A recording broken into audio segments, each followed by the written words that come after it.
Hey everyone, my name is Sarah Grace. Thank you so much for joining us for this week's episode of Let's Talk. Today, I'm sitting down and having a conversation with one of my good friends, Allie, and we're talking all about friendship. You know, friendship seems like a really super easy concept, but we're talking about season changes and how to navigate friendship in those times. We're also going to be talking a little bit about how it is kind of vulnerable to have friends and to have friends long term. You actually have to be vulnerable. You have to learn and walk through those things. So we're going to be sharing a lot of our experiences and our revelations on this topic, and I really think it's going to bless you a lot. So I hope you enjoy this episode.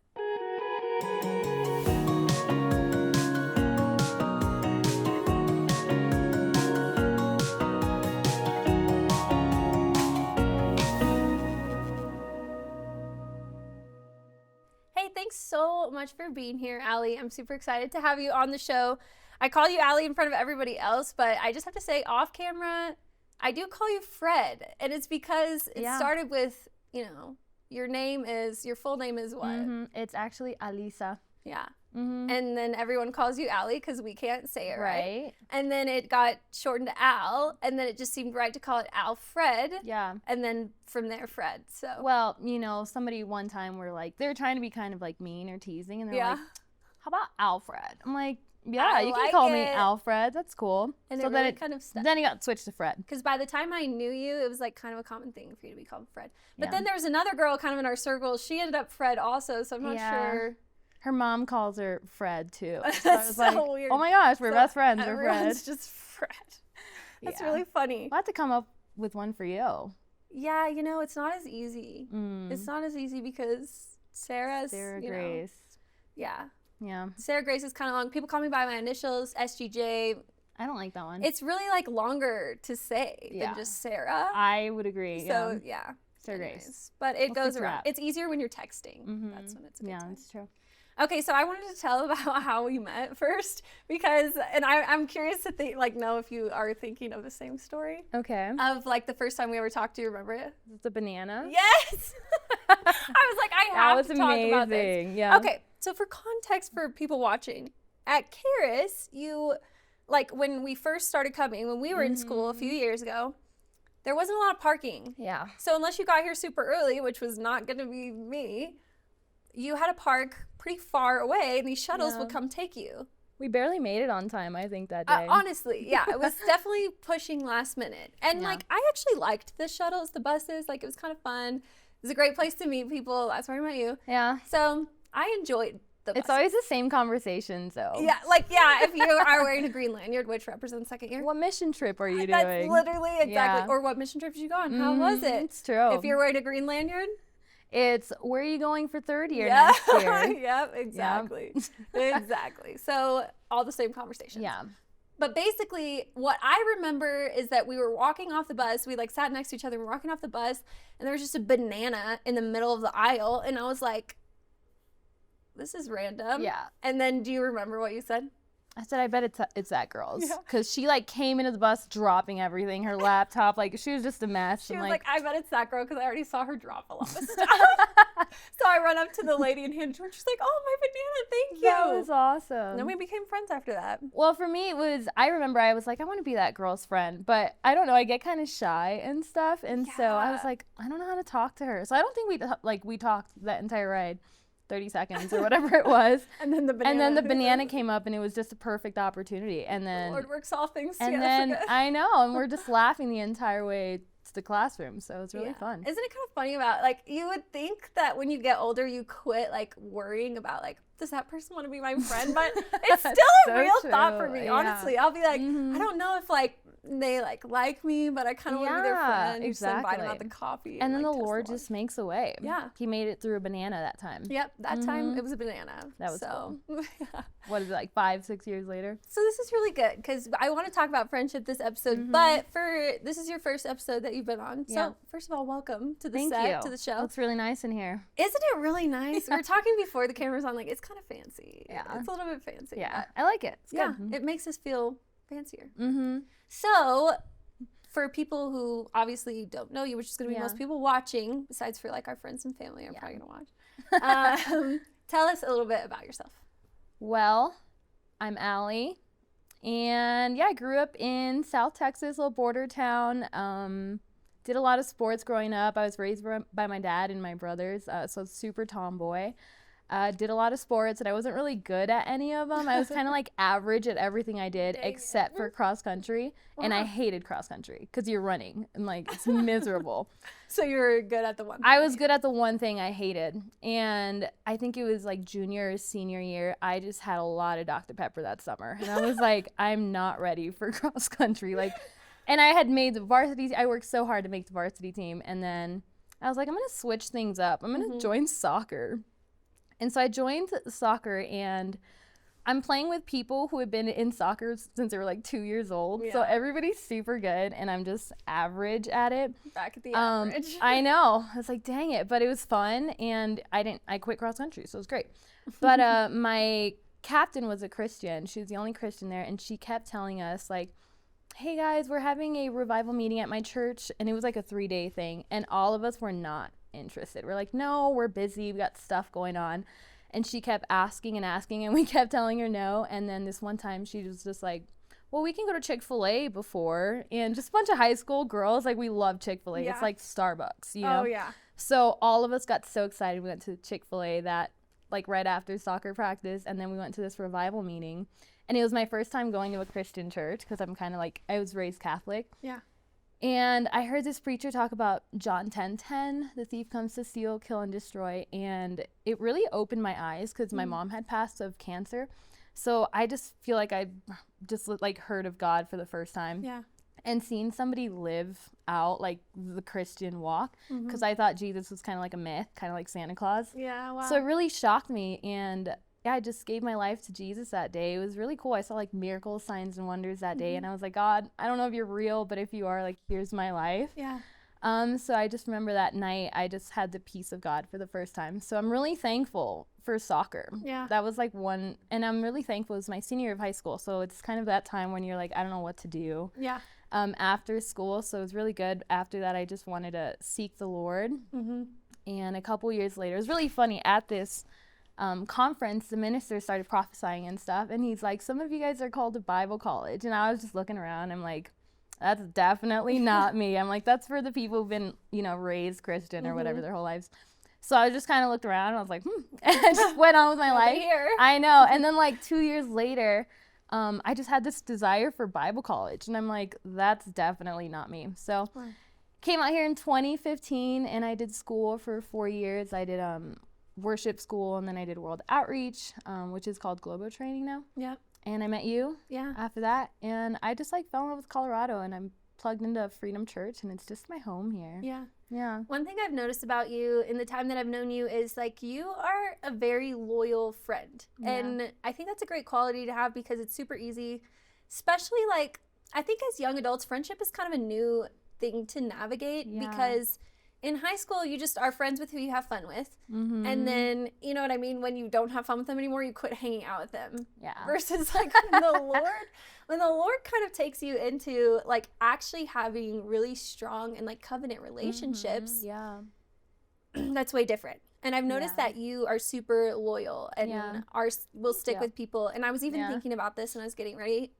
This morning, you are a friend that it's like, we don't hang out all the time. Yeah. But we can always pick up where we left off. It's so nice. And it's super nice. Like, you know, but then also, you know, you're not like offended that we don't hang out all the time. And so it's a really sweet balance. So tell me about maybe the role that friendship has played in your life and your walk with God, and why that you feel like friendships are important. Yeah, well, it was actually when I came out here for Bible college, because growing up, and I don't know if it's like Mexican culture or just being raised by boys, we weren't very affectionate or expressing love all the time. Like the only time we expressed love when the friend group was like the holidays, happy birthday, I'd write a long letter of how much I love them, and that was it. And so coming out to Bible college, I mean, you see it, like people, everybody is friendly here. Like it's so nice. I like run into somebody at the store and they're like, let me pay for your groceries. I'm like, it's so weird. Wow, thank you. But it's great. And that was one thing when I moved out here. I remember my first Christian friend,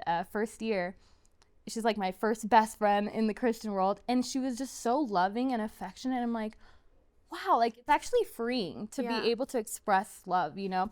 And then we're commanded to do it, like to love people. And so it was actually my first year of Bible college where I was like, oh, this is like the way you're supposed to live. And it's so fun and freeing that you're not having to like shove in like all the love you have for people.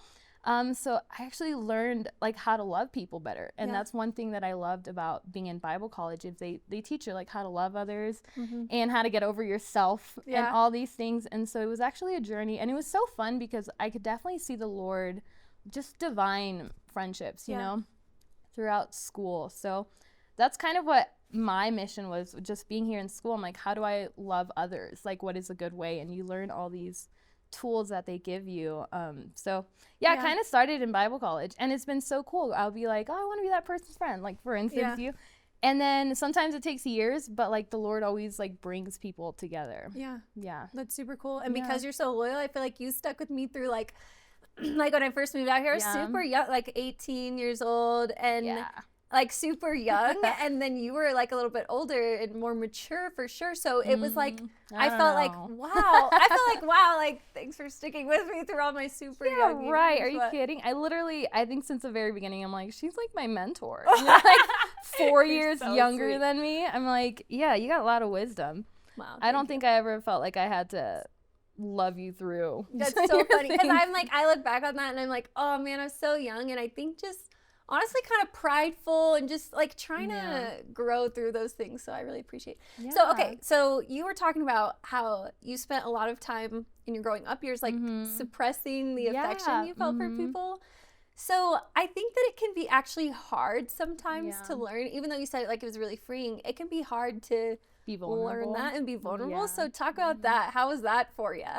I'm still growing in that, actually. And that's the thing, like, for me, I don't feel like you have to be vulnerable with everybody. You kind of just have to know. And I think it's helped me being vulnerable with people that I've just trusted and I've known for, you know, a couple years, actually. But it took a while, and it still kind of is hard for me. But I think the times that I had to be vulnerable is like when you're living with your best friends and they see everything. And it can get ugly. Like, those are the times where I'm like, okay, like I actually have to open up, or like there's gonna be a disconnection, you know? And so I was kind of forced into that, the vulnerability. But roommates, man, like you can learn a lot. Oh yeah, like I thought I was perfect until I started living with my friends. I'm like, oh my gosh, where did this craziness come from? You know, like so many things come to light. But it does show like the Lord's goodness and faithfulness when he brings things to light, because then you can deal with it. And that's one of the things that I've learned the most is, I remember living with one of my best friends, and a lot came out. And it was a lot of insecurities and stuff that I didn't realize I had. And to see someone still love me through that, instead of just, you know, how you said in high school, like, oh, you get tired or you see all the junk and you're like, out of here. So, I had that recently a couple years ago where I had a friend, she saw everything and she still was like wanting to be my friend. I'm like, that is the Lord's mercy and just like experiencing his grace and forgiveness. When you're learning to be vulnerable, it can feel really hard. But I think what's important to remember is like relationships with people in the long run, they actually do help you to know the Lord more. I think a big part of like meditation is on the scripture is like talking with your friends about it, having those conversations. But the other thing is, you know, it is like, it actually does make a big difference. Though it can be hard to learn to be vulnerable and invite people in, it's actually harder to do things on your own. So it's like, which hard do you want? Right. And so my sister was in the hospital recently, and we were there with her, me or my mom or my other sister, whatever. We were there with her all the time. It was really intense. She was in the ICU. And it was really interesting because there was a kid in the room next to us, and we didn't ever see his parents the whole time. And I was super heartbroken by that. Like, why aren't his parents here and all this stuff? And then I remember one of our friends came to visit who's also a nurse, and she was saying, you know, it's like, it's really hard, and people look at that and think like, man, what a bad parent, like you weren't there with your kid.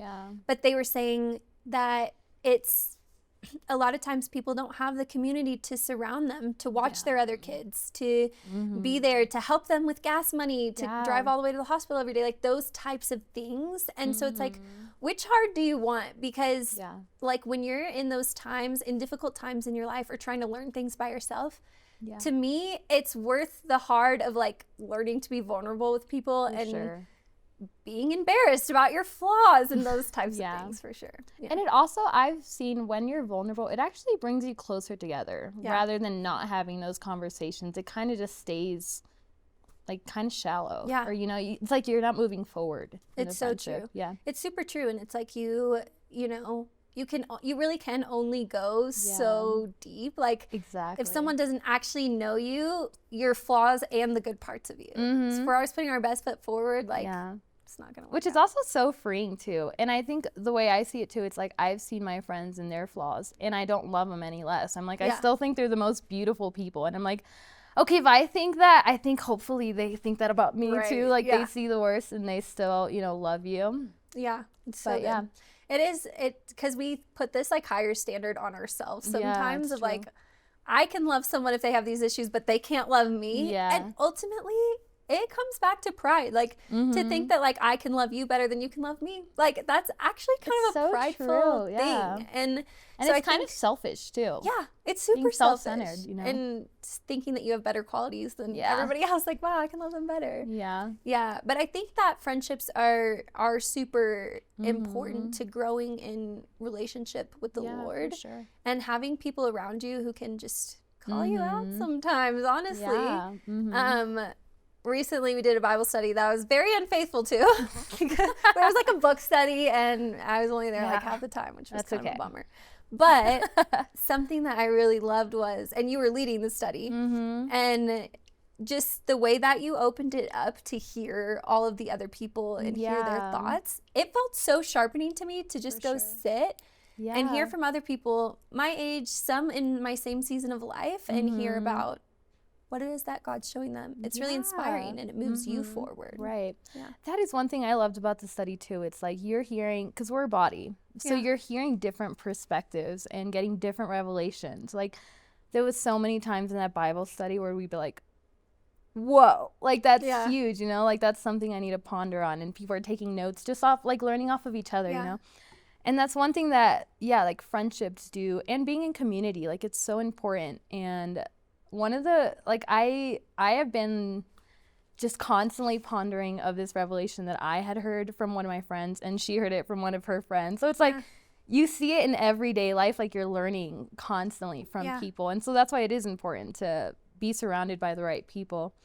But I just think that's what we were created for. Yeah. It's like the greatest command, it's love God, love people. Yeah. You know, and so I've been, and it was actually in that small group where, and I'm still like thinking about it, there's this part where it talks about God before he created the world. Like just picture God out, I guess in space, but I don't even know if there's a space, but it's like Father, Son, Holy Spirit, and it's just this like perfect communion and fellowship. There's constant love and affection being expressed. Yeah. And I believe God created man so that we can get sucked up into that, like just constantly loving each other, because it's like love isn't love if you don't have anything to express it, like someone or something to express it towards. And so that's why I think it's so important, like fellowship with the Lord, just having this bouncing off of affection and love and just expressing your affection towards him. Yeah. And one of the things that I learned from a friend recently, and it's just been boggling my mind, is in Genesis, it talks about how it's not good for man to be alone. Oh my Talking gosh, to I was Adam. going to literally bring that up as soon as Isn't you're it done. Yeah, so good? And yeah. so it's like, you think that like, well, Adam wasn't lonely, you know? So like, why is it not good for him to be alone? Right. And it's like, if he's created in the image of love, in the image of God, he needs someone to love. Yeah.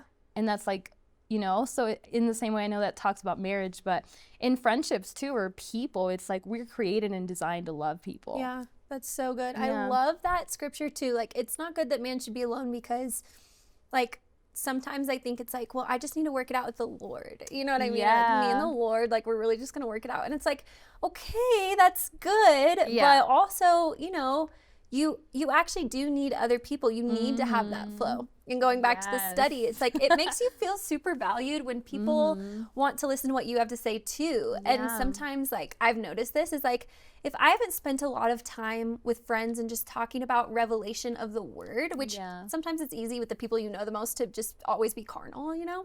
But if I haven't spent So like true. it really is. If I haven't spent like a good time with friends, like sharing revelation on the word, sometimes I think I start to feel like, oh my gosh, like, do I even have any good revelations? And I remember just sitting in the study and I'm like saying something that God showed me that I think is super simple. And everybody's like sitting there taking notes. Yeah, and I was like, I that know. makes me feel actually really valuable in the things that I have learned. And then being willing to draw that out from other people too. Like that revelation, like a friend gave it to a friend and then she gave it to me. It's so powerful. I know. And that's one thing that I love too. It's like, sometimes like, so when are you hearing from the Lord? Every time we hang out, actually, it's like the lunch lady. Yeah. So what's God sharing? And I'm like, I don't know what God's sharing. Like, I don't hear, you know? But it's like, as you're talking and stuff, you're like, oh shoot, like I do actually hear the Lord. And it does boost up my confidence in just hearing God too. Yeah, it really is, because then you're like, people start to say something and you're like, wait a second, actually, like the Lord showed me something about that. That's like, been I really haven't been hearing anything lately. And then it's like 2 hours later just sharing something. I know, Yeah. It's so cute. Yeah, we have this group chat on our phone called the Lunch Ladies, and we'll get together and just like, oh, let's share what God's shown. And it's always like, for a second. I know. And then we're like, oh yeah. And I think that that's part of the body. I was reading in Romans yesterday where it says like we all have a different function. Like we're all part of the body, but we all do something differently. And I think that it can be really easy for us to isolate ourselves in when dealing with things because of like what you're saying. It's embarrassing, or like you don't want everyone to know your flaws. And it's like, but the reality of it is at some point you have to go deep enough in those relationships to be there. And it's super important. And I was one of the scriptures I wrote down to share today was Proverbs 17:1, which says, a man who isolates himself seeks his own desire and rages against sound judgment. And I'm like, that's really crazy, because sometimes I think I'm being mature by like not putting my problems on people, or like, you know, I'm really just gonna deal with this, like just me and the Lord. And it's like, there are times, you need to deal with things, you and the Lord. But it's like, you're literally being unwise to isolate yourself. That's so good. And that's something I've had to learn too. Like usually if I was to get offended or something's to come up in me, I would just shut myself into my room and just like try to hash it out with the Lord. And my friends are downstairs like, she's mad. Like, what did we do? You know? And it's like, and then I'll go up and I was like, I'm just dealing with the Lord right now. And they're just like, and it's easy. Like sometimes, you do, but other times you have to talk it out, you know? And I think that's one thing that I've learned too, of just like having roommates that are friends, is like, you can't just keep it and just try to deal with it yourself, you know? Right. So it's like finding that balance, but just like talking to the person of, this is what, you know, got me.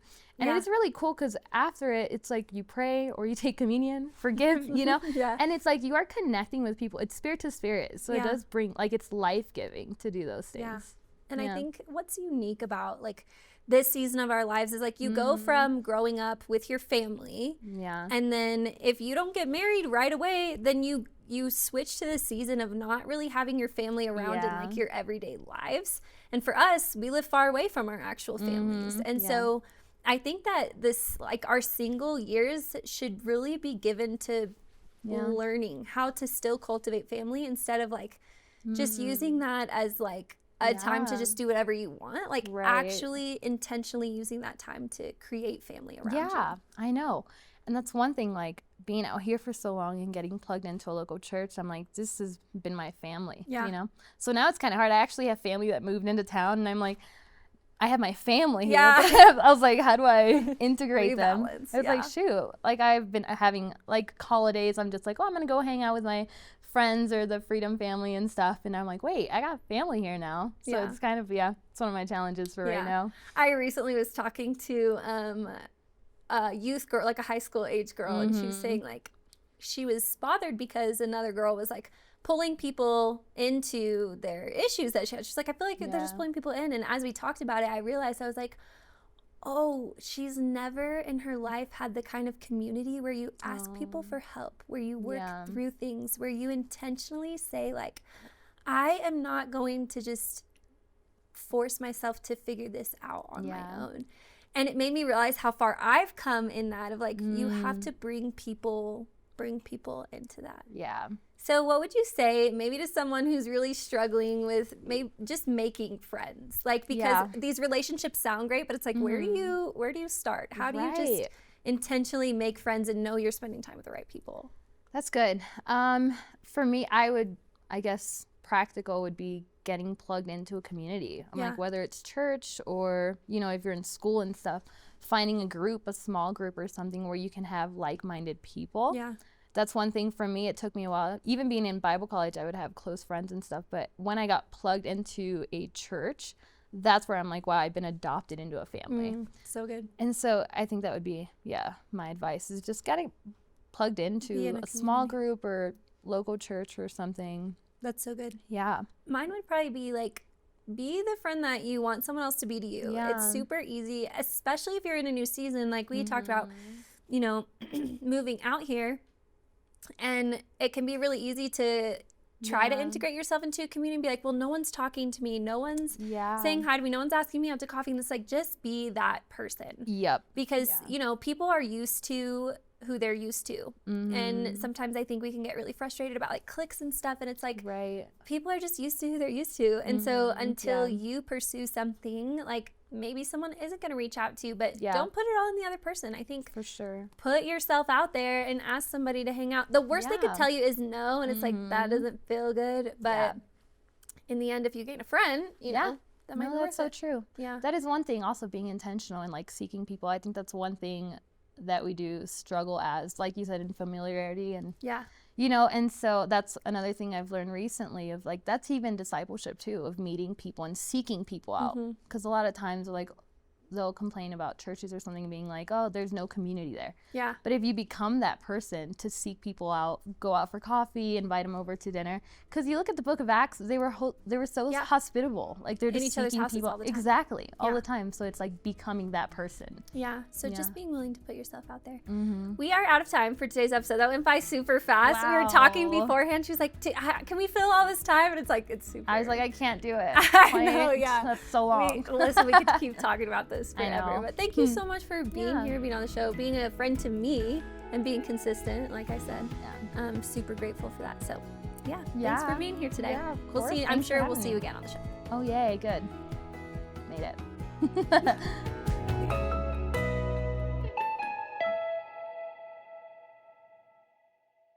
I hope that you enjoyed that episode. I really enjoyed getting to sit down and have this conversation with 𝗙lie.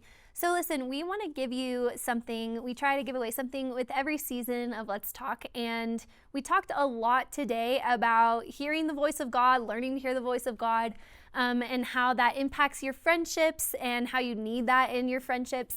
So we want to give away this little booklet called The 4 Keys to Hearing God's Voice. For those of you who don't love reading, this is actually perfect for you because it's really small and easy to get through. So I think you're really going to enjoy this. So if you go to letstalkgtn.com, you can find all of the information about the show there and also sign up to get your free booklet. So thank you so much for joining. I really hope that this episode blessed you, that you end up thinking about this and drawing some wisdom from it. And we will see you on the next episode of Let's Talk.